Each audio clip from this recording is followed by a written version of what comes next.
My name is Oscar Wagner, and today I'll be telling you the story of Eric, the Lonesome Bird.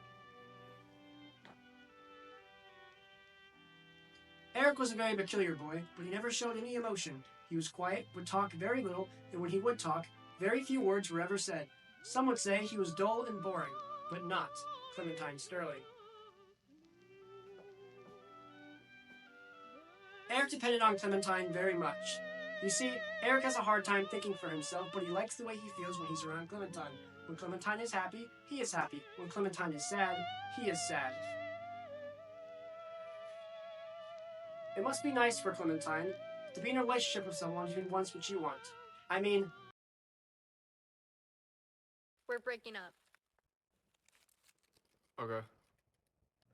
Okay. well, I wasn't expecting that.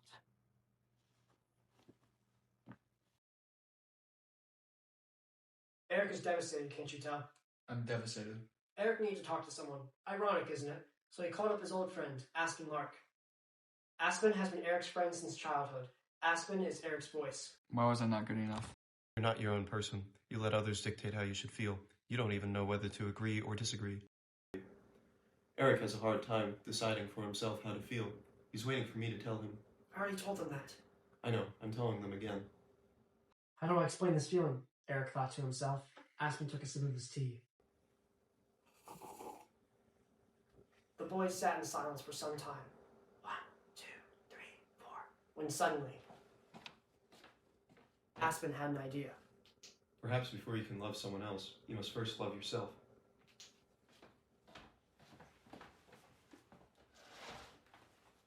I think you should take some time to get to know yourself.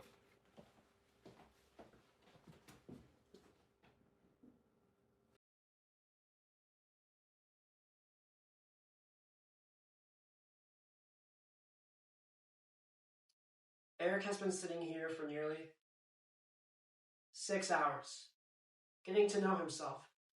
But that sounds silly, doesn't it? If anyone were to know who Eric Hazelwood is, it would be Eric Hazelwood. But alas, he sits here, not knowing what to do. It's midnight. Staying up this late can be more harmful than you think.